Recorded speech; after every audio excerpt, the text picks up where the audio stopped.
O Itamaraty colocou sigilo de 5 anos em telegramas. Eu nem sabia que alguém usava telegrama ainda. Mas colocou 5 anos em telegramas dos irmãos Joesley e Wesley Safadão. Não, Joesley e Wesley Batista com a ditadura de Maduro na Venezuela.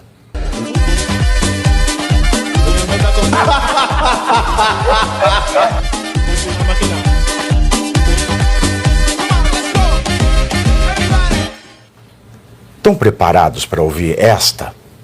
De acordo com o jornal O Globo, o Itamaraty colocou sigilo de 5 anos.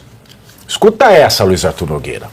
O Itamaraty colocou sigilo de 5 anos em telegramas. Eu nem sabia que alguém usava telegrama ainda. Mas colocou 5 anos em telegramas dos irmãos Joesley e Wesley Safadão. Não, Joesley e Wesley Batista com a ditadura de Maduro na Venezuela. Em dezembro de 2024, foi solicitado o acesso a todos os telegramas utilizados pelo Ministério de Relações Exteriores e a Embaixada Brasileira em Caracas.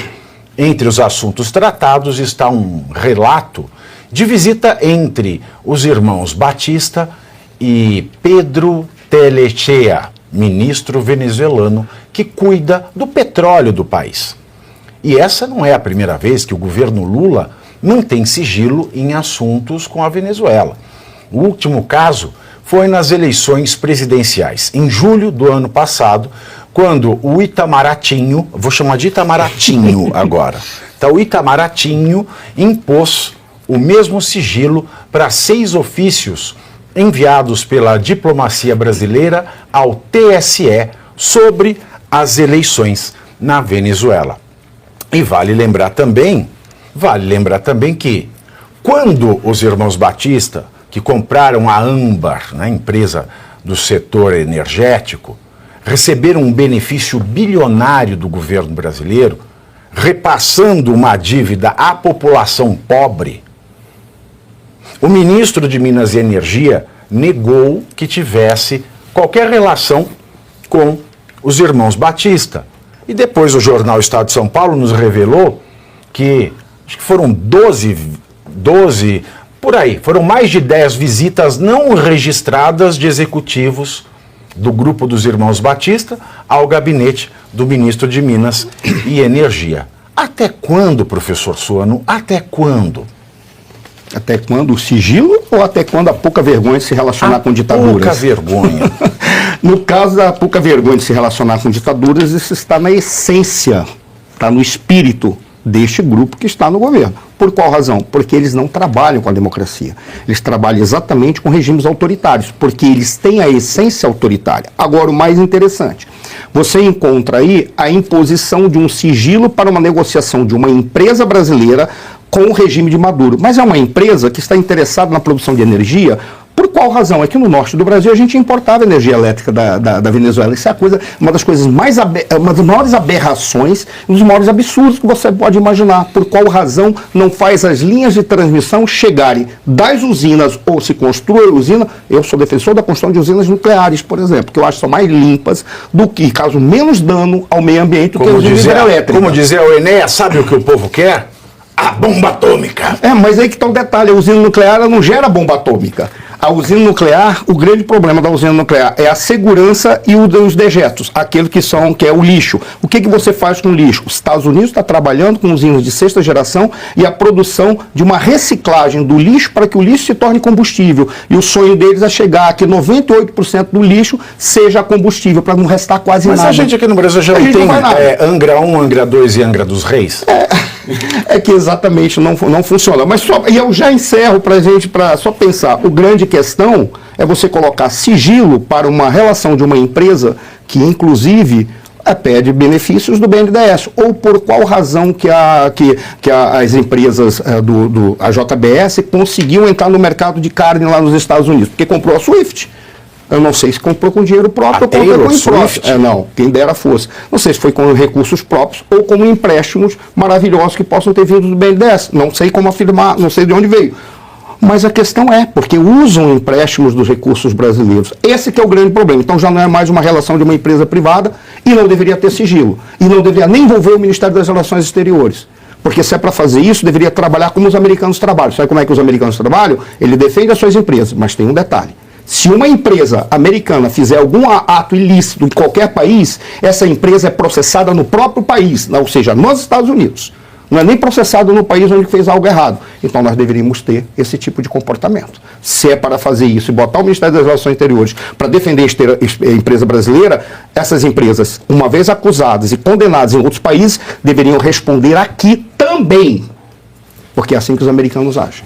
Opa, Vivi, vou fazer um raciocínio bem simples aqui. Você só decreta sigilo se você tem algo a esconder.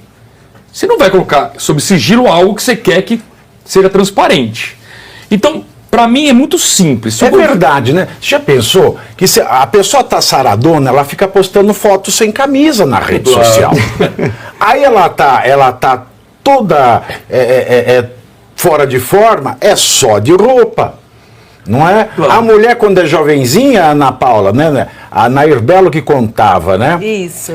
Quando chega numa certa idade, é só na penumbra que faz amor. né? Na entrevista com o Jô, ela falava, eu achava engraçado. Realmente, Arthur. Portanto, há algo a esconder. Né? Aqui não é opinião, aqui é até suposição, mas é uma suposição meio óbvia. Se quer sigilo, é porque não quer que a população conheça alguma coisa, que obviamente envolve a ditadura da Venezuela. E envolve dois empresários que são polêmicos.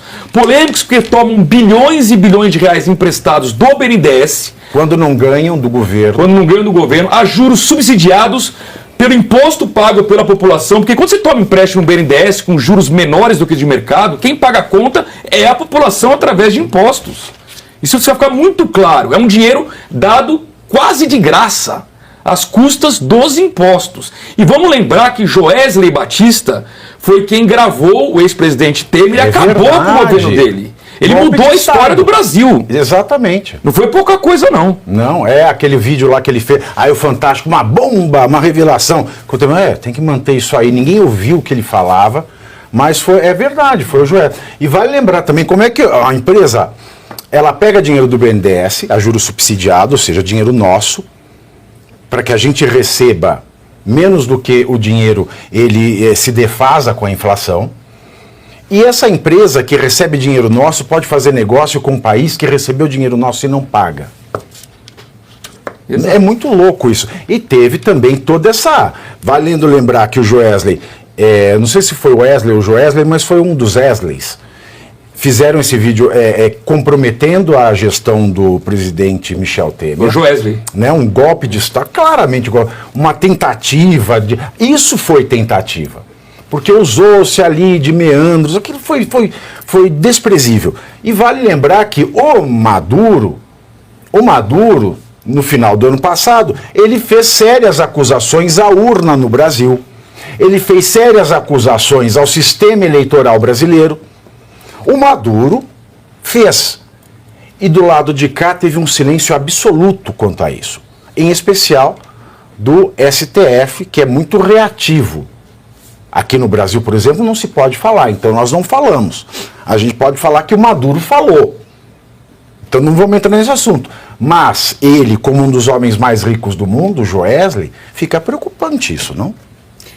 Essa questão da Venezuela, porque assim, a questão de sigilo, é óbvio, né, que às vezes numa empresa ou numa nação, num governo, tem assuntos que você que podem ser considerados de uma necessidade de sigilo por um tempo, até uma negociação ser concretizada, enfim, pode acontecer.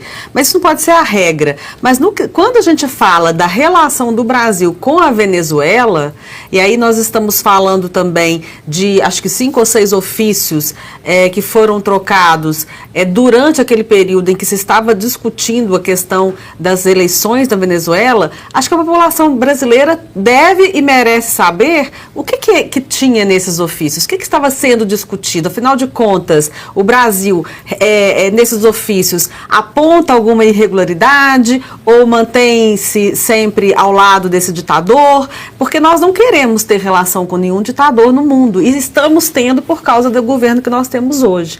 Então, em relação a questão de Venezuela, relação com ditadores, ou no caso dos irmãos aí, Wesley e Joesley, pessoas que já estiveram envolvidas em questões de corrupção no Brasil. Nós queremos saber, esses casos têm que ser transparentes, porque nós precisamos saber se isso não está acontecendo novamente, né? Eles recebem empréstimos milionários do BNDES, eles ou já receberam ao longo da história deles como empresários, e agora recentemente foram perdoados de uma dívida, depois de não sei quantas reuniões com o Ministério de Minas e Energia, tiveram uma dívida perdoada. Reuniões negadas, vai lembrar, reuniões negadas. Compraram uma usina, não, uma hidrelétrica?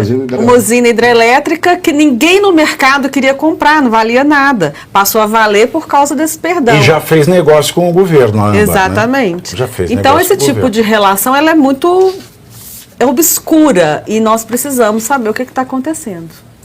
É mais sério do que o sigilo da Janja. Exatamente. Sim. Esse obscurantismo, né, que a gente percebe nas relações comerciais entre grandes empresários e redutos da ditadura não é de hoje.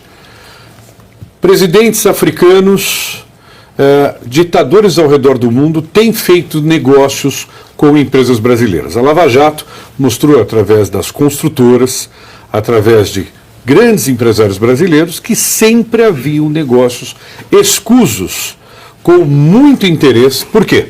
Porque o ditador, quando ele faz um negócio com uma empresa, ele fala para a população que é de interesse público. Mas, na verdade, o pessoal da ditadura, o pessoal da esquerda, sempre confunde o público com o privado. O público com o privado. O público do povo que não recebe nada e o privado de si próprio que tem direito a tudo. Então esses irmãos estão ficando mais famosos que os irmãos Green, que fizeram aí, escreveram a história João e Maria. Será que o que eles têm em comum é a bruxa? Eu não sei, mas em se tratando de conto. Então, primeiro C, você curte, que é o preço deste programa. Quanto vale o ingresso para ver este palhaço neste picadeiro bonito? Vale uma curtida. Vale o seu like, o seu joinha, o seu gostei. Então, a sua obrigação é curtir. Se puder, comente, porque quem comenta ajuda no engajamento. Então, primeiro C é curtir, segundo C é comentar, o terceiro C, o que seria muito louvável, seria você compartilhar. Tem um link que é a setinha, uma setinha assim, meia bomba.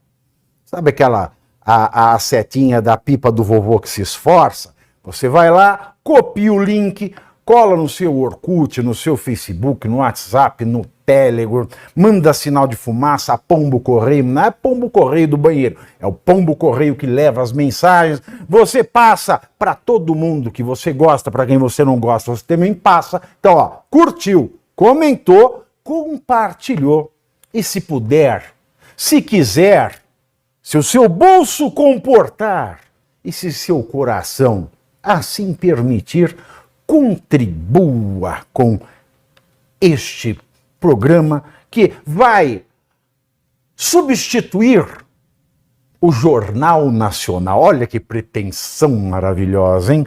Se liga, ô Bonner, nós vamos derrubar o Jornal Nacional. Esta é a meta.